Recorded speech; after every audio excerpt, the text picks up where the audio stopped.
I'm a OG boy.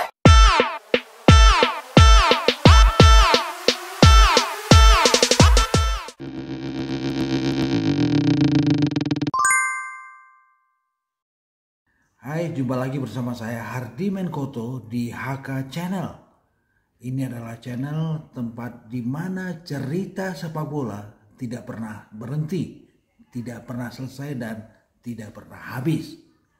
Juga untuk duel dua tim besar dari satu provinsi ini, Persebaya Surabaya dan Arema Malang.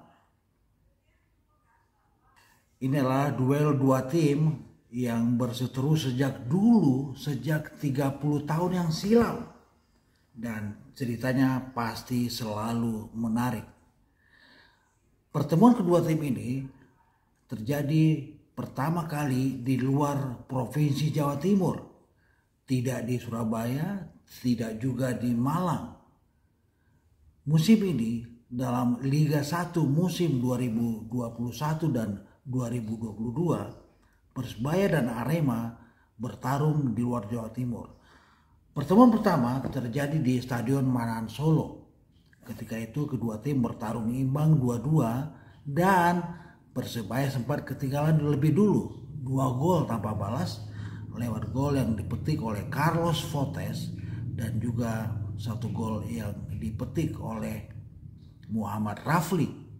Tapi kemudian Persebaya bisa menyeimbangkan keadaan menjadi 2-2 ketika Samsul Arif Munif dan juga anak muda yang bernama Marcelino Ferdinand.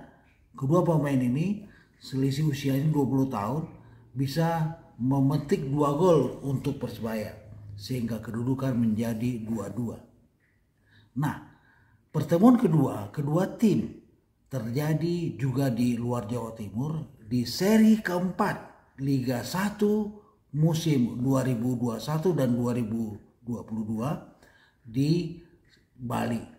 Aji Santoso memberikan konsentrasi penuh menyambut duel yang penuh gengsi dan syarat emosi ini. Kita tahu dalam laga terakhir Persebaya, mereka bisa mengalahkan Persiraja Banda Aceh dengan 1-0. Ketika itu Aji menyimpan sederet nama yang menjadi kartu as Persebaya sejauh ini. Tidak ada Ricky Kambuaya, tidak ada juga saya melihat Taisei Marukawa dalam starting line up. Dan ini adalah cara Aji untuk menyongsong biar skuad dia melawan Arema FC nanti itu tampil dengan kondisi yang begitu fresh dan kondisi yang full team.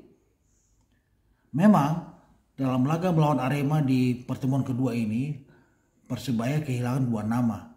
Ya, itu adalah kapten kesebasan Arif dan juga tidak ada nama Marcelino Ferdinand. Tetapi Aji tidak begitu khawatir. Ya. Kehilangan Arif yang menjadi kapten Persebaya, ada nama Rizky Ridho, defender tim nasional yang akan berduet dengan Ali Sesai. Dan kehilangan Marcelino Ferdinand, anak muda ini, Aji punya Ricky Kambuaya.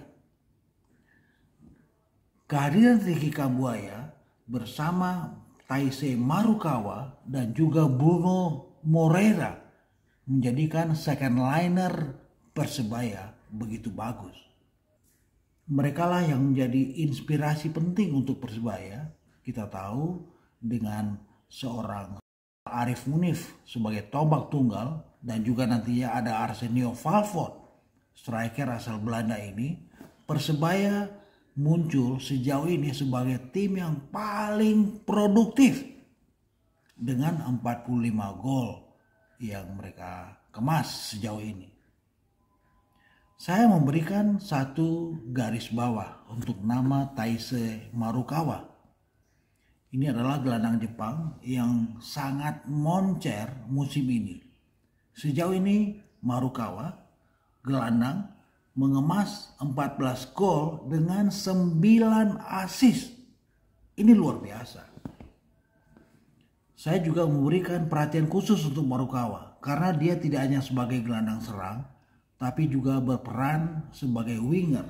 Bahkan memerankan dirinya sebagai striker. Juga false nine. Ini kelebihan Marukawa. Dia buat saya adalah roh buat Persebaya.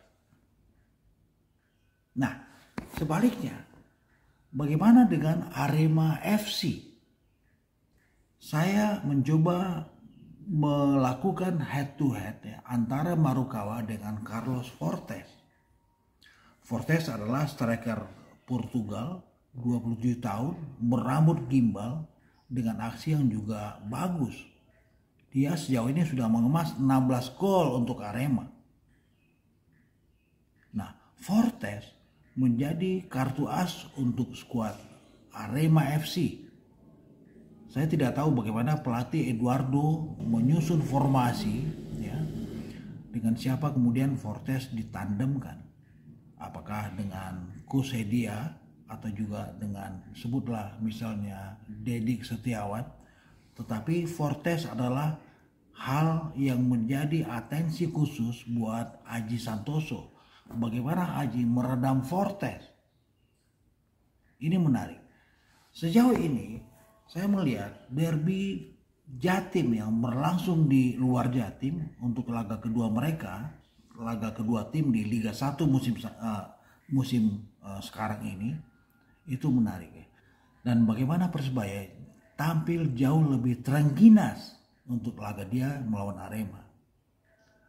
Peluang Persebaya untuk tampil sebagai pemuncak memang sudah tipis. Beda dengan Arema FC yang sekarang bertengger di puncak klasemen. Mereka harus bisa memetik kemenangan, mengalahkan Persebaya untuk tetap bisa bertahan di zona jalur juara. Tetapi Persebaya, kata Aji Santoso, kami sekarang sudah berada di jalur kemenangan. Ini menarik. Persebaya yang berada di jalur kemenangan dan Arema yang berada di jalur juara.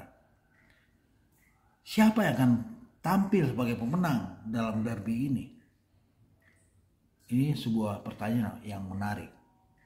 Saya melihat laga kedua tim berlangsung happy, berlangsung heboh, tetapi dengan tatanan yang juga jauh lebih fair play. Jadi apapun tema yang diangkat dari duel derby Jawa Timur yang berlangsung di luar Jatim ini memang menarik. Saya juga memberikan satu catatan khusus untuk Aji Santoso. Pelatih ini dari Kepanjen, Malang, lama beredar untuk Arema dan menjadi pemain Arema pertama yang hijrah ke Persebaya dan sekarang melatih Persebaya. Tentu Aji akan memberikan satu jawaban, dia layak untuk bisa mengalahkan Arema FC, satu tim yang pernah dia besarkan. Tapi di sisi sini Arema FC ada nama Eduardo. Edu panggilannya, pelatih asal Portugal ini juga dikenal sebagai ahli strategi. Nah, kita lihat bagaimana pertarungan Persebaya ini yang berkembang terus sebagai rivalitas yang abadi, rivalitas tanpa titik, berlangsung menarik. Persebaya di sini, Arema di sini, dua tim besar dengan nama besar. Mereka punya sederet nama, tapi saya munculkan dua nama, Marukawa versus Fortes. Laga ini berlangsung di Bali dan berlangsung panas. Kita tunggu hasilnya.